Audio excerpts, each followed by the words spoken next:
あなたのお腹と陰茎を包み込む、つぶつぶゼリー。どうも、藤田ゆずでーす。イェイ。いやー、最近ね、5月末、レフカダさんの生パラダイステレビ配信して、台湾での TOP イベント、して最後、秋葉原での反則イベント、すごいね、イベントが立て続けでして、ご参加いただいた皆様、本当にありがとうございました。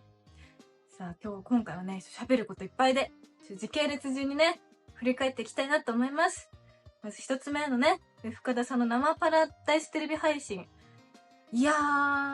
ちゃんとした絡みは、初めてになる泉リオンパイセンとご一緒させていただきまして、もう、本当にいい方。私の肺活量がなさすぎて、ほーがちょっと短かったけども、ここのラジオ30分、リオンさん、ほーんと、もう30分、おーって伸ばせるくらい、言い方すぎて、ほんとまた、どこかでね、共演できたらいいなと思ってて、私正直、リオンさんと身長もほぼ一緒だし、系統もわかんない。もしリオンさんのファンの方が聞いてたら申し訳ないけど、系統も割と似てるというか、ちょっとロリー方面で売ってて、リオンさん OL とかあんましたことないとか言ってて、なのにちゃんとした共演がなくて、一回唯一あるのはハンターさんで、同じ作品で同じ日に撮ってはいるんだけど、同じシーンには出てこなくて、違うシーンで、お部屋で、あ、リオンさんだと思って、あ、すごい髪が長くて綺麗で、顔も可愛くて、わーって感じで、もうほんと芸能人を見る感じ、わーって感じで、一回、そう、見かけたって感じ。見かけたっていうのが唯一一回あって、なので、がっつり共演したのは今回が初めてで、本当最初からね、がっつり挨拶ちゃんとしろよってね、送られ案件っていうのは重々承知なんですけど、というのも、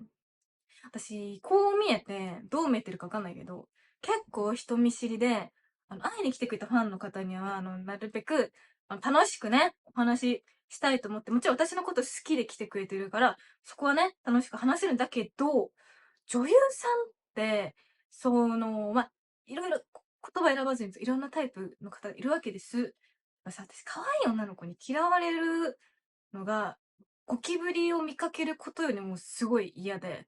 本当に可愛い子に嫌われたくなさすぎて、本当に嫌われたくないって言いながら結構嫌われてる行動してるなって最近ちょっと思って、それはちょっと後で話しますけど、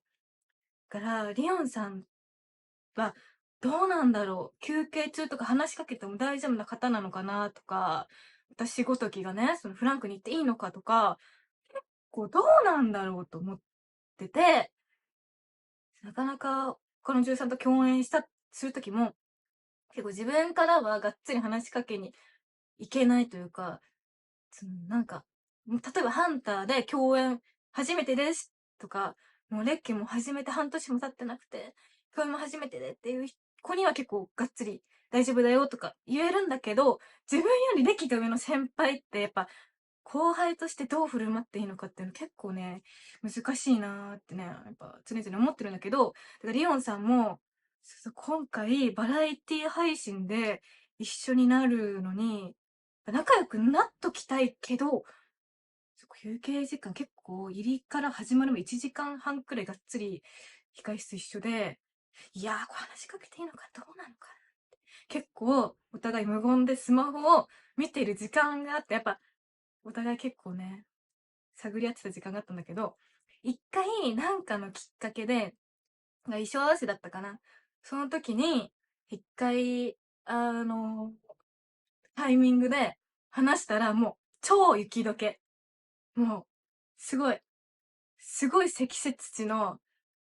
スキー場の雪が全部溶けるくらいの勢いで、すっごい仲良くなって、で、これね、もしリオンさんのファンの方が聞いてたら、すっげえ申し訳ないんだけど、リオンさんと私多分性格めっちゃ似てて、ごめん、本当におこがましいんだけど、お互い多分人見知りで、ちょっとお互いの様子とか伺ってて、でも仲良くなりたくて、でも一回話したら超仲良くなって、で、こんな仲良くしてくれる方って本当に少ないし、性格とかもめっちゃ気合うなと思って、で、そう、さっきも話した身長も大体同じくらいで、同じ系統なのに、なんで共演ないんですかっていう怒りの感情がふつふつ。仲良くないって嬉しいけど、なんで今までがっつり共演ないねんっていう悔しさで、本当にね、ごちゃごちゃの感情で、この感情に何と名前をつければいいんでしょうかね。そんなリオンさんと楽しく大喜利したりとか、お互いの似顔絵描いたりとか、ちょっとエッチなストレッチしたりとか、楽しいね、番組でして、あのーアーカイブ期間が1週間しかなくて、もう多分絶対にもう見れないんですけど、たったの1500円でね、全国各地どこからでもスマホやパソコンでアクセスできましたので、他に、台本とかもすっごいがっつりちゃんと練られてて、ちゃんとした、番組として面白いので、面白いこと好きだよって人は、他の13の、生パラダイステレビ配信でもいいので、ぜひ、見てください。お願いします、本当にこれは。はい。私も他の13の配信とか、次見てみたいなって思うくらい、本当に楽しい配信が盛りだくさんなので、見てください。で、なんかわかんない。いつかわかんないけど、パラダイステレビのチャンネルで、一応見れるようになるのかなわかんないけど、なんかそういう予定はちょっとあるかもみたいに書いてたので、もし、なんかホテルとか、CS 配信とか、CS 放送とかで、もし見かけたら見てくれると嬉しい。私とリオンさんの初共演の貴重なね、瞬間をぜひ見ていただけたらと思います。すいません、ちょっと早口で話しすぎました。なんか自分が楽しい話題だとすごい早口になっちゃって、本当に申し訳ないんですけどね。そう、本当にリオンさんと一緒に楽しい生配信したのが、本当に昔のことに思えるような、すごい濃密なね、一週間だったね、この一週間は。台湾、金、土、日、月なんで、3泊4日 ?3 泊4日で台湾のイベントね、行ってきました。先週は、ちょっと台湾前に取りだめしてた分なんで、台湾直後にアップしたんだけども、台湾せっかく行ったのに、台湾のこと話せてなくて本当に申し訳ないので、ちょっと今日たくさんね、お話できたらなと思います。はい。そう。ほんと台湾、多分前回が去年の年末12月にイベント TOP? これも TOP かな参加させてもらって、そう4月の高尾が、ちょっとどうしても親知らずの関係で、ちょっとどうしても行きたいですって言ったんだけど、ちょっと無理ですってマネージャーさんから言われて、行けなくて、ちょっとめっちゃ悔しい思いをしたんだけど、その分、やっぱ前回は台湾過語の勉強を始めて、1ヶ月くらいで台湾に行って、だから結構自分の覚えたことしか喋れなかった。その先生に、あの、バイオリンの弾く前のスピーチはこうでとかいろいろ考えてもらって、それを必死に覚えて、それで、本当に覚えたことしか言えなくて、イベントってブースが一個一個あって、ブースで、通訳の方と、写真撮ってくれる方と、私とファンの方でこう、結構ね、プライベートな空間でイベントやる時間があるんだけど、その時も、本当に、やっぱ通訳さんを通してしかまだ会話できなくて、いや、なんか勉強しても、まあ1ヶ月しか勉強してないんだけど、勉強しても無駄なのかなとか、結構思ったりもして、結構悔しい思いをしたわけ。今回、そこから満を持して台湾語勉強を始めて、約半年で、ほんと4月と行けなくて、結構悔しくて、勉強もちょっと頑張ったんだけど、今回、その先生に、バイオリンの前に弾くスピーチとか、ちょっと長めのものを考えてもらって行ったのもあるんだけど、そのスピーチも、ちょっと、緊張で、なんて言うんだっけってなった部分も一箇所あったんだけど、それ以外全部スピーチも結構長い分言えて、すごい現地で見てくれた方も結構喜んでくださったのかなわかんない。こんなね、小物女優がシャってくんなって、シャシャ出てくんなって思った方もいらっしゃるとは思うんですけど、スピーチもうまくいったし、で、うちの台湾過去の先生が、本当にこの人天才だなと思ったのは、意外と台湾のお客さんって、なんていうのかな、そう、わーって観戦ももちろんしてくれるんだけど、それよりも結構スマホで動画を撮って保存したいとか、なるべく声援が入らずに撮りたい、保存したいって気持ちが多分強いんですよ。で、それもすごいありがたいんだけど、私としては、これ喜んでくれてるのかな、どうなんだろう、不安だなーって結構思ってたの、今まで。で、他の女優さんも、歓声欲しいなとか言ってる方とかも結構いて、歌ってる時とかにね。やっぱみんな緊張してるから、そう。そういう文化の違いだと思うんだけど、で、うちの先生が天才だなと思ったのは、みんな、私と一緒に歌ってくださいっていう文を考えてくれて、1曲目は、台湾人の男性の、多分日本でいうオフィシャルヒゲダンくらいの立ち位置の方なのかな、わかんない。そこわかんない。で、めっちゃ有名な男性のアーティストの方の曲1曲と、もう1曲は、自分で、日本のアニメで、推しの子のね、アイドルを、夜遊びさんのアイドルをやったんだけど、とりあえずその、台湾人の方の曲はみんな知ってるって、うちの先生が言うから、一緒に歌いましょうって言ったら、みんなすっごい声で歌ってくれて、本当に多分動画を静かに撮りたいなっていう方には申し訳なかったんだけど、私としてはすっごい安心して、緊張全然取れて、アイドルなんて超早いから、手が一瞬でも震えたら、絶対ミスるの。なんだけど、最初にみんなが歌ってくれて、緊張解いてくれたおかげで、めっちゃアイドルも本当にミスなく弾けて、本当に良かったなって。先生に感謝。いつも先生ありがとう。いや、先生は、台湾人の新北市ってところの出身の方で、女性の方でね、綺麗な方なんだけど、ちょっとね、これで、先生、どうせ男なんでしょとかね、やきもち焼く方がいるのでね、ちょっと弁明させていただきますよ。で、やっぱ半年勉強して、そう、さっきもちょっと話したけど、ブース活動で、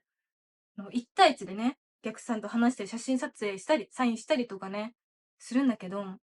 あの通訳さんが、ちらーっと、ちょっと、列を確認しに行きますとか、待機列確認しますとか、ちょっとトイレ行ってきますとか、ちょっと吐ける時とかも、結構通訳さんなしでも話せる瞬間とかも結構あって、あの、我ながら、本当に語学力が半年で上がったなというか、本当に最初行った時は赤ちゃんレベルの台湾過去だったけど、今は多分幼稚園生レベルくらいには多分ステップアップしてて、本当に勉強して、メイクさんともめっちゃ仲良くなったんだよ。メイクさんとの会話もすっごい楽しかったし、お客さんといつも来てくれる方との会話もやっぱ盛り上がったし、勉強して損ないなって思いました。本当に。これからももっとね、上手になれるようにめっちゃモチベ高まって、今まで、そう、家で先生に言われた宿題とか以外あんまりちょっと勉強してなくて、というのも自分が不人気、あんま人気がないっていうのも分かってるから、台湾のイベント、今回で最後になるかなとか、前回12月行った時もこれで最後だと思ったし、今回も本気でこれで最後だってくらい、正直あんま売れてないので、燃え尽き症候群、前回燃え尽き症候群で、ちょっと勉強サボっちゃったなってとこもあったんだけど、今回も燃え尽き症候群になると思いきや、次があるかわかんないけど、やっぱ個人的に台湾に旅行も行きたいと思ったので、毎日、スマホ、YouTube 開いて、台湾過去を話してる人の動画見て、簡単なのしかね、まだわかんないんだけど、結構最近モチベがまた高まってましてね。話して自分の言語が通じるのって、本当に楽しいし、本当に行って勉強してよかったなと思ってます。本当にね、ありがとうございました。前回行ったのが半年前なんで、そんなにめちゃくちゃ頻繁に行ってるわけでもないんですよ。だからめっちゃ行ってるように見えて。で、一昨年かな、一昨年は年3、4回ぐらい行かしてもらったんだけど、最近ちょっと行けてなくて、なんだけど、やっぱ日本のファンからしたら、もう台湾にこいつめっちゃ行き過ぎやろって多分思われてんの。で、多分絶対秋葉でのイベントの回数とか、地方イベントの数の方が多いのに、なんか、お前台湾行き過ぎだろみたいな声とかたくさんいただいて、で、本当に皆さんがお住まいの地方になかなか行く機会がないのも、本当に申し訳ないと思ってまして、本当に申し訳ない。自分が本当に不人気で、それは申し訳ないんですけど、私から事務所にここの地方に行きたいとか、イベントしたいとかって、その撮影会とかだったらまだその要望は叶ったりするんだけど、そのパチンコ来店とか、リリースイベント、DVD 販売イベントとか結構誰もがフラッと来れるようなイベントって私からお願いしても叶うかどうかって結構確率が低かったりするんですよ。なので、私に直接言ってくれるのもありがたいんだけど、それよりは、その店舗の方とか、そのパチンコの店舗の方とか、イベントを企画してる側に言ってくれるとちょっと叶いやすくなるかもしれないので、本当に意見ってないの申し訳ないんですけど、そっちの方に言ってくださるととてもありがたいし、こっちも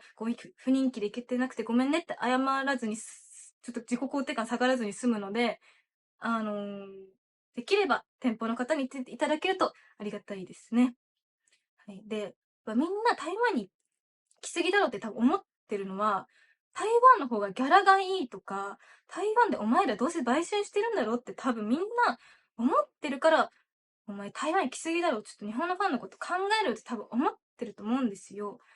正直な話すると台湾のイベントのギャラって4日間拘束じゃないですか。なんだけど、キカタンの女優の7、8時間拘束の1絡みの仕事と大体同じぐらいのギャラなんですよ。具体的な金額を言うのは、その他の事務所の方とか女優さんによっても値段が変わると思うので、ちょっと明言はちょっと避けるんですけど、そこまで大金はもらってないですね。で、そう。で、売春に関しても、最近ツイッターで見たんだけど、日本の女優さんで、そういうことをしちゃって、逮捕されちゃったみたいな、私見たのよ。だからそれをやる女優さんが本当に100悪いのは承知なので、絶対に、このね、つぶつぶゼリを聞いてる女優なんて誰もいないと思うんだけど、もう絶対に売春だけはやらないでください。本当にお願いします。真面目に日本ピエロでやってる女優さんは、このイベント内、この4日間で、誰も絶対に人に売春なんてしてないし、マネージャーもついてるから、そんな下手な行動したら絶対バレるから、そんなん絶対してないです。本当に胸を張ってそれだけは言えますので、あの、ガッパガッパ稼いでるとか絶対そんなんないです、正直。なんでお前勝手に消えてんだよって感じなんだけど、なんか真面目に、うちら頑張ってるというか、みんな、や、なんだろうな、楽しみながらも、その台湾の方に、私だったら今までの感謝伝えたいから、ちょっとでも喋れるようになりたいと思って、台湾語勉強してったりとか、みんな台湾の方に楽しんでもらいたいから、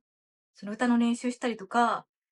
みんないろいろチェキとかも可愛くデコったりとか、いろいろ努力してる女優さんたくさんいるし、真面目に、その日本でやってることと同じような感じでファンサービスしている女優さんが日本ピエロ全員なので、本当に私みたいなね、小物女優の言うこと誰が信じるんだよって感じではあるかもしれないんですけど、ちょっとでも海外の方に、日本の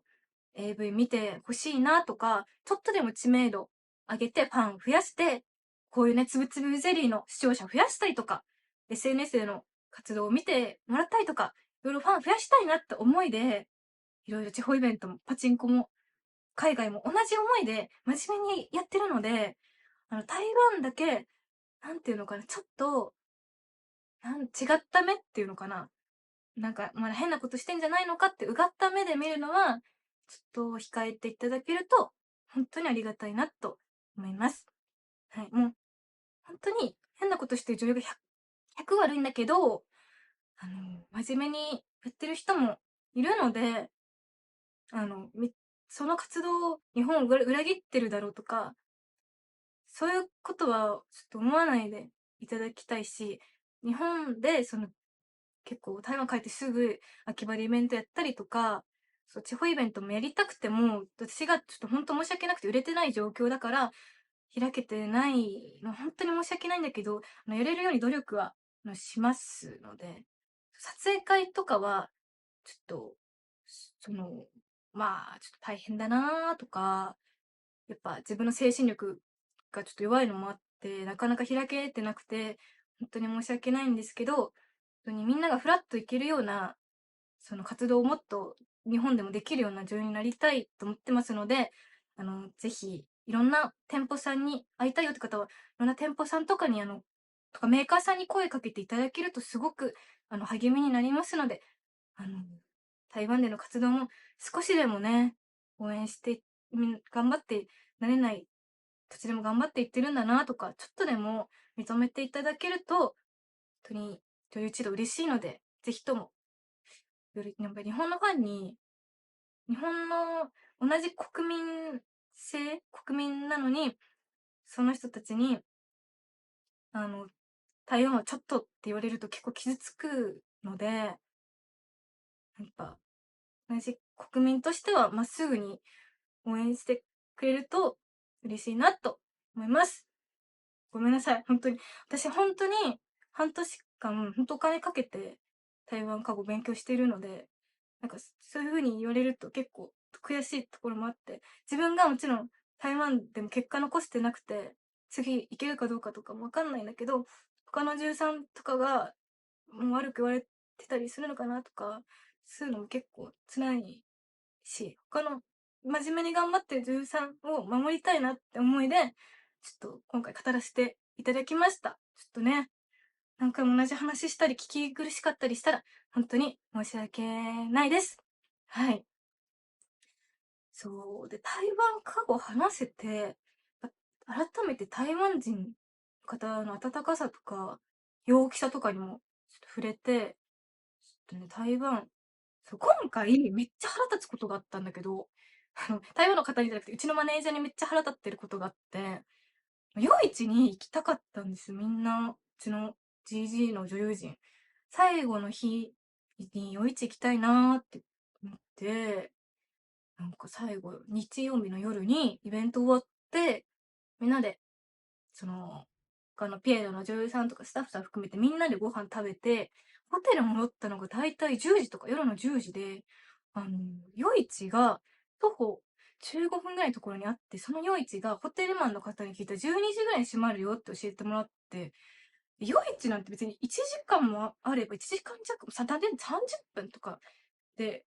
見終えるくらいの結構小規模な夜市だったんで、これいけるぞと思って。で、最初うちのマネージャーも、じゃあ夜市みんな行きたいなら行こうよってさ、最初話してて、で、朝も、この近くにおすすめの朝食屋があるから一緒にみんなで行こうぜ、みたいになってたのに、私が、なんか24時までやってるみたいだよって言ったら、いやー、ちょっと今日はやめときましょう。って急に言い出して、ってなるじゃん。いや、今10時前、なんだ9時45分とかで、閉まるのが0時。全然いけるのに、どうしたと思ったら、多分、現金しか使えないから、両替するのがめんどくさいっていうのが多分一番でかかったのかな。あとはその日に、いろんな事務所の方とかとホテルのロビーに集まって飲もうってなってたの。で、その飲みに参加するのもまあ楽しいしいいんだけど、せっかくなら夜市行きたくないみたいなみんなで言ってたんだけど、両替するのがめんどいのと、多分他の事務所の女の子のことがすっごい好きなの、うちのマネージャー。まあ、ベテランとかじゃなくて、私より年下の、マネージャーなんで、あんまりね、怒らないでほしいんだけど、ちょっとね、若いマネージャーなんで、ミーハーだから、他の事務所の女優さんと飲みたいってなっちゃって、なんか本当に他の事務所の女優さんに本当にずっと絡みに行っちゃってて、本当に申し訳ないなって、本当に思うんだけど、結局、飲みたいから朝ごはんもみんなで食べに行こうってなってたのに、それも結局なくなっちゃって、現金を両替するのもめんどくさいのと、朝、二日酔いの状態で行くのがめんどくさいとかで、なんか結局夜市行けず、みんなで飲みになって、で私も、なんかね、結構強い酒とか、結構飲まされたり、飲ませたり、なんかいろいろして、すごいことになって、本当に東雲に電話をするっていう。本当に東雲と台湾またイベントやりたいけど、お前なんでいないんだよって、本当に来てない側からすると本当に嫌な気持ちになるだろうなっていう内容の電話を多分して、ボロ泣きして、本当に、この前のレフカダの私は生誕祭に東雲呼んで、酒で人は泣けるのかっていう検証コーナーやったんだけど、それ、でもちょっと泣いたんだけど、その日じゃないぐらい泣いて、覚えてないけどね。次の日目がパンパンになるくらい、もうこの二重が、三重になるくらいパンパンに腫れて、すごい、泣きながら電話して、本当に東雲には申し訳ないことをしたなと、本当に。なんか、もう合わせる顔がないし、どう LINE していいか。ごめんねとはもちろん次の日に LINE したんだけど、ちょっと本当にお詫びの品をお渡ししたいと思ってますね。でさ、知らない間に、うちの事務所の三崎環奈さんとか、三崎さのかちゃんの、とか、シドルイさんのツイッターを私相互になりましょうとか言ってたツイッター相互になったりとかしてたみたいで、本当に申し訳ないっていうか、本当にだるがらみして、本当しょうもないなと思って。夜市行きたさで、ほんと夜市なんで行けないんだよってなってたやけ酒したっていう記憶はあるんだけど、本当に悪いことをしたなと思って、元のフォローする前の状態に戻させていただきました。本当シラフの状態で相互になりましょうって、いつかお会いしたら、ちゃんと改めてお願いさせていただきます。本当に申し訳ないことしました。聞いてるかどうかわかんないですけど、ファンの方の、もし、あれでしたら、伝言していただけると、本当に申し訳ないな、という気持ちでございますね。うん。で、夜市、もう、昔、それこそ東雲と初めて台湾のイベントに行った時に夜市に一回だけさーって見るだけ見たことがあって、観光っていう観光は私はそれくらいしかなくて、せっかく勉強してるから、ちょっと観光したいなって思ってて、近々台湾の旅行に行きたいなと思ってるんです。もちろんね、売春とかなしよ。ほんと、押すよ押すよってなんかもっとやるよみたいな、そんな感じで言ってんじゃん。本当にそういう抜きで行きたいなと思ってるんですけど、もちろんね、日本でも私、そういうエッチなお店で働いたことなくて、その人が言葉もよく通じない海外で買収しようと思いますか思いませんよねって感じで、本当にそういうことはね、一切したことがないのに、慣れてない中で海外なんて絶対無理なんで、ご安心してください。本当に旅行に行きたくて、台北の空気感とかは、ちょっとは多少はわかるじゃない。なんで、台北に1日行くとして、2泊3日だとして、台中が高尾と、なんだっけ、なんかね、ちょっと調べてたらめっちゃ綺麗な、あ湖があって、本風島膨れるっていう字の月辺が三髄になってる。ポンに湖。湖の島がすごい綺麗みたいで、そこに行くか、台中、台南とか、ガオションとか、高尾とかに行くか、結構迷っててとか、ちょっと、本当に観光は初心者なんで、ぜひ、日本人で台湾旅行好きだよって人とか、台湾にお住まいの方とか、もし、なんか、ここのホテル良かったよとか、ここの観光地良かったよとか、もしあったらね、教えていただきたいです。私、ちなみに補足情報で、あんまガヤガヤしたとこが得意じゃない。まず、例えば東京で言うと、ディズニーランド、嫌いです。ディズニーシー、嫌いです。ごめんなさい。あとは、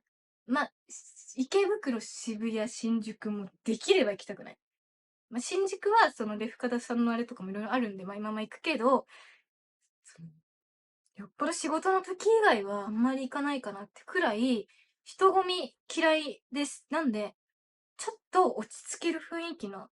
台北のガヤガヤした感じもいいんだけど、ちょっと落ち着いた観光地、ちょっとのんびりできる。なんならホカンスでいいよってホテルとか、ここのホテルの夕食美味しかったよとか、あとご飯食べるの好きなんで、普段はあんま食べないですけど、一食一緒にこだわるタイプで、台湾旅行チートデーだと思って、いっぱい食べたいと思うので、美味しいものとか教えてください。はい。で、ちょっとね、台湾の方からお土産でいろいろいただいて、ね、ちょっと動画見てる方にしか見えないかもなんだけど、じゃーんこれ、何のキャラクターだと思いますか？ここにね、手があって、私さっきディズニーランドの話しましたけど。これね、スポンジボブのモブキャラの超人気ストラップ、キーホルダーですね。これね、ビキニボトムバディーズ2なんだけど、1がすっごいバズって、メルカリで転売ってくらい、本当に手に入らなかったんですけど、で、2も、本当に、で、私1も本当にずっと欲しかったんだけど、なかなか手に入んなくて、やっと、ようやく1個だけ買えたっていう思い出の、これね、本当に可愛い。1は結構、ちょくちょく出てくるモブキャラクターのキーホルダーで、2は、なんかこれツイッターで見てたら、スポンジボブの本当に一瞬だけ映ってるよとか、そういう結構コアなキャラクターらしくて、本当に。で、これ私骨折してるやつ欲しいなと思ってたら、骨折したやつを引き当ててくれた方が持ってきてくれました。かわいい。これ嬉しい。で、もう一個、いただいたので、これね、開封していきたいなと思います。私、骨折のやつは今いただいて、なんで、いやー、でもシークレットもあるんですよ。で、自分でこれ1個だけ、それこそ新宿のポップマートの自販機で1個だけあって、何個も買ってやろうと思ったら1個しか出てこなかったんだけど、1個自引きしたのは、この、お医者さんなのかな違う、サイエンティストフィッシュだから研究者のやつは1個持ってるんで、あー、これ郵便も可愛いよね。郵便か探検が欲しい。シークレットも気になりますね。ということでね、開けていきたいと思います。いきますよ。じゃんじゃんじゃんじゃんじゃんじゃんじゃんじゃん。かわいい。あ、これは持ってないやつだ。ブリーフィッシュ。ブリーフィッシュ。真ん中の女の子が当たりました。かわいいね。私もツインテールしてこうやってズボンにつけたら可愛いかな。かわいい。なんかハロウィンっぽくて。これをもう多分どっかのスポンジボブのどっかのあれ出てると思うので、後で検索したいなと思います。もう本当にね、ありがとうございました。本当にまた3がね出るかもしれないので、ちょっとまた情報を楽しみにして。本当にめっちゃ可愛い。本当にめっちゃ可愛い。なんで人気なんだろうって、私本当スポンジボブファンからしてもなんですぐ売り切れるんだろうって。日本だと絶対買えないんで。その翻訳のお姉さんに聞いたら、台湾でも結構手に入んないかもって言ってたから、本当に見つけてくれてありがとうございました。で、あとはこのスポンジボブで言ったら、このね、トミカもいただいて、これはトミカだから日本の商品なのかな。これ買おうかちょっと迷ってパトリックちゃんのもいただきました。嬉しい。開けてくよ。いや本当になんかね、あとテキーラ、私なんか結構前先輩のイベントでテキーラをたくさん飲むイベントをやった時に結構割と数十杯ぐらいだったら耐えれるっていうのをもう耐えれてなかったんだけど最終的には。だけど、今回みんな飲み会したのが謎の50何度とかあるなんか酒だったようで、テキーラだと思って飲んだらなんかもっと強かったらしくて、本当にねって感じ。かわいい、ね、後ろにハンバーグついてる、皮にバーガーがついてます。かわいい。これさちょっといい、これさ気持ちいいわ。私初めてこのトミカ自体初めて、子供の頃とか持ってなかったんだけど初めてのトミカで、意外と重いんだねトミカって。こうやってやるとさめっちゃいいマッサージになって気持ちいいですね。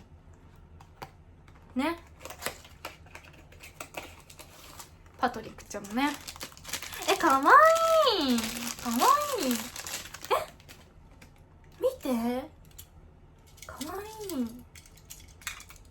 かわいすぎません？ちょっとサムネにさせてもらいます。かわいい。はい、いやいっぱいいただきました。ありがとうございます。で今回ちょっとお便りちょっともう40分くらい回ってるんで、ちょっとお便りはちょっと今回お休みさせてもらって、前々回かなんかブルボンさんのね、ルマンドで有名なブルボンさんのホワイトロリータを食べたことがないっていうお話をちらっとしたんですけど、ルマンドなのかブルボンなのかちょっとう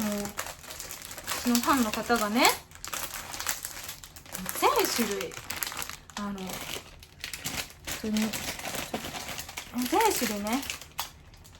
全種類買ってきてくれました。なんでちょっとレビューしていこうかな。軽くちょっと暑すぎて本当にごめんなさいね、お聞き苦しかったら。このホワイトロリータが一番好きって言ってた張本人が買ってきてくれて、もう買ってきたからにはもう食レポせなあかんやろっていうことでね、人生初のホワイトロリータは結構ちっちゃいね。なんならトミカよりも軽いよ、重さで言ったらね。ホワイトチョコですね。甘い。やばい、スピードワゴン出た。トミカだけに美味しいですね。結構ホワイトチョコだからめっちゃ甘いのかなと思ったらそんなに甘くなくて美味しいです。これも白系だよねって多分話したエリーゼでね、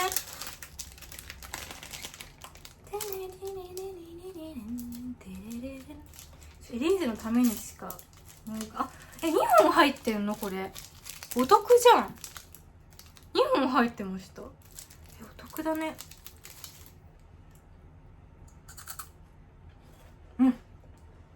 歯触りがいい。おいしい。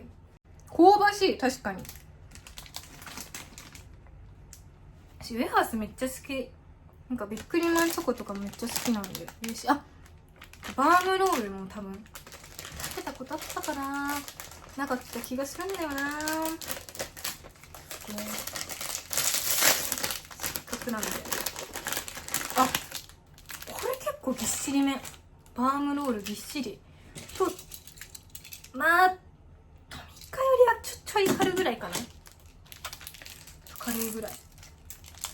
これもホワイトチョコ系ですね。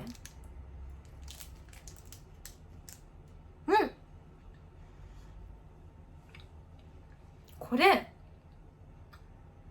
なんていうの、今までホワイトロリータとエリーゼより結構大きく見えてたじゃん。でホワイトチョコ系だから結構グッとくる甘さなのかなと思ったらすごい爽やかで、なんかレモンの皮のような、結構原材料に書いてないけどホワイトチョコって感じの甘さ全開って感じじゃなくて、結構甘さが控えめだし、ちょっと爽やかな香りがプラスされてて、美味しいですね。一番食べた感じが軽い、ソフト。ラングレースいこう。ラングレースなんか黒人のあそこみたいやね。もうちょっとでかいか、黒人の。いただきます。ラングドシャクッキーって書いてるんだけど、なんかクッキーって感じのクッキーだと思ったらサクサクしてて、ちょっと食べたとこお見せするのもあれだけど、結構何層にもなってる感じのミルフィーユ状になってて、ラングドシャってなんでラングドシャってこんなに口当たり軽かったっけって感じ。めっちゃすごい焼きたてのクロワッサンを食べているかのような。でも私は燃える女すぎて握ってるところが溶けてきちゃったんで、これ結構夏場注意だね。やばい、ドロドロになっちゃった。やばいよ、燃えてるからね。燃えたぎってるから、本当に。ルーベラ、これはもうチョコも入ってないのかな。もう入ってない。なんか見て、結構ニキビ肌よ。結構ブツブツしてる。なんかもっと、これ私多分初めましてなのかな。食べたことあると思うんだけど、あ、こんなに結構ブツブツしてるんだ。ちょっと見た目でね判断しちゃいけないんでね。いただきます。これめっちゃバター。今までの食べてたやつはホワイトチョコ、ホワイトロリータは濃厚なホワイトチョコで、イリーゼはウエハースが美味しいで、バームロールはちょっとレモンケーキ風で、これさっきのラングレースともまた違う。これもラングドシャクッキーって書いてるんだけど違う。結構分厚めの生地なんだけど、バター、今までにない味のバターが入ってて、バターの味がすごくて、バターって書いてるもんね。バター 7%。 酒の 7% って結構強いじゃないですか。ルーベラは結構あれなんじゃない？材料費で言ったらかかってそう。バター、香りのいいバターって高いですからね。これ美味しいですよ。今んとこやっぱ外れがないの。次に私の推し、チョコリエール。これは本当にめっちゃチョコ食べたいって時にほんとちょうどいい大きさで飽きずに食べれるし、これなんだっけ、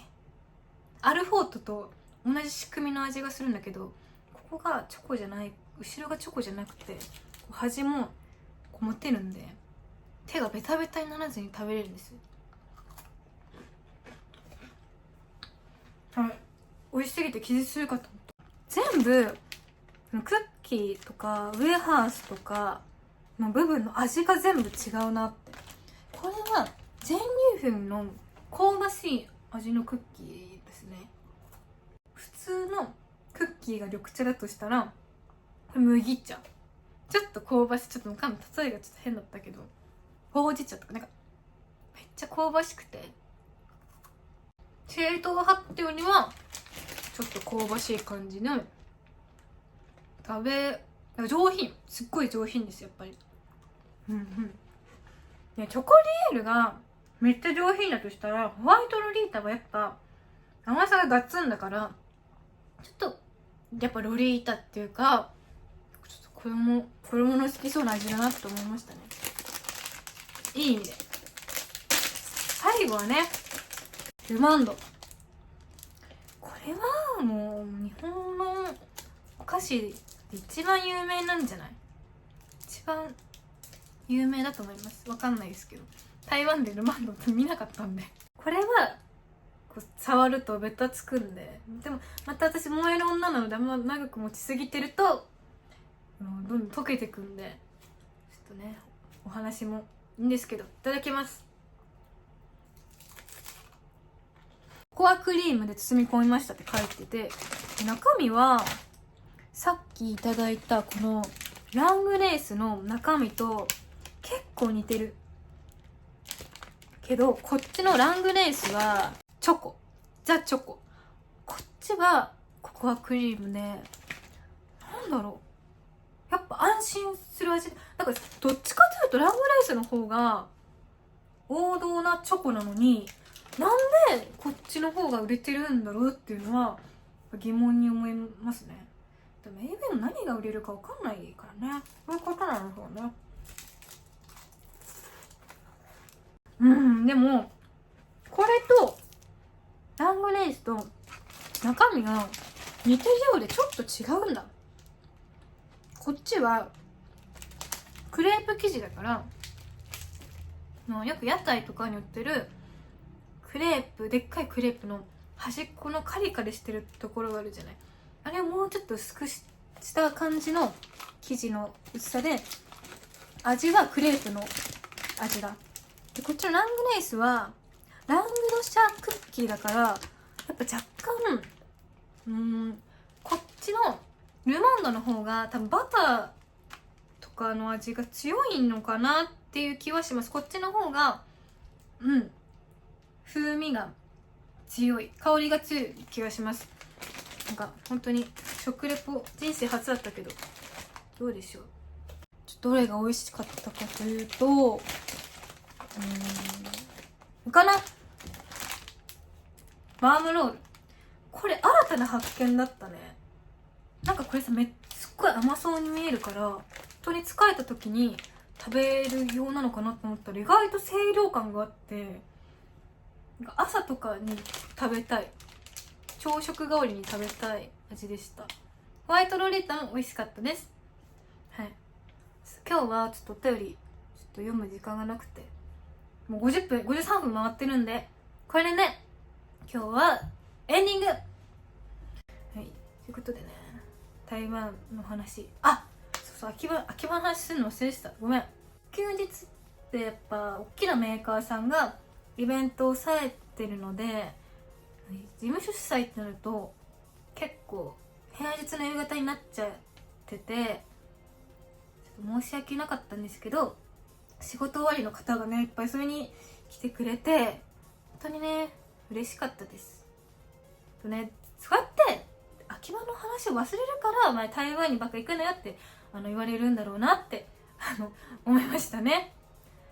本当にたくさんの方が来てくださって、でつぶつぶゼリーやってるからか分かんないけど、普段そこまでなんか常連で来ますっていう人ももちろんいたけど、ラジオ聞いてますっていう方とかも結構ちらほらいて、ラジオやってる意味をすごい感じられました。本当にありがとうございます。また気が向いたら遊びに来てください。そう、今回ちょっとお便り読めなかったんですけど、来週はお便り読みつつ、ちょっとジングルもちょっと作っていけたらなと思います。ちょっとまた工事の音がうるさすぎたらちょっと次週に先延ばしになるんですけど、またねお便りの方もぜひともお待ちしてます。そう、来週そのジングル作りたいので、予定通りいけばお便りフォームに Google フォームにジングル案募集のコーナーもありますので、ぜひとも皆さんのご意見をお寄せいただけると嬉しいです。はい、次回のイベントの告知をさせてください。7月18日夜、深田さんで夢を叶えてゆぜもボリューム 6? かな6回目です、多分。で、ゲストはさつきえなさんをお迎えしたいなと思ってます。超大物なのです。今から緊張してますけど、今や専属ですからね。久しぶりに会えるのですごい楽しい。現在つぶつぶゆゼリーは動画版を YouTube、音声版を各種ポッドキャストにて配信中です。すべて内容は同じです。お聞きのアプリで高評価、チャンネル登録、コメント、通知をよろしくお願いします。Twitter での感想はハッシュタグつぶつぶゆゼリーでお願いします。お便りもね、概要欄の Google フォームにて募集中です。ちょっと講習読めなくて本当に申し訳ありませんでした。はい。あ、そう、台湾の旅行に行きたいって話の続きで、ちょっとね、話が散らかって申し訳ないんですけど、今んとこ一人で台湾行きたいなと思ってるんだけど、いかんせん、まあ危ないので、誰か女優さんで、こんなラジオ聞いてるやつなんていないと思うけど、一緒に行ってくれる方募集します。はい。聞いてくれてる方でもいいので、なんか、この女優さん、藤田と台湾行ってくれそうだなっていう女優さんがいましたら、教えてください。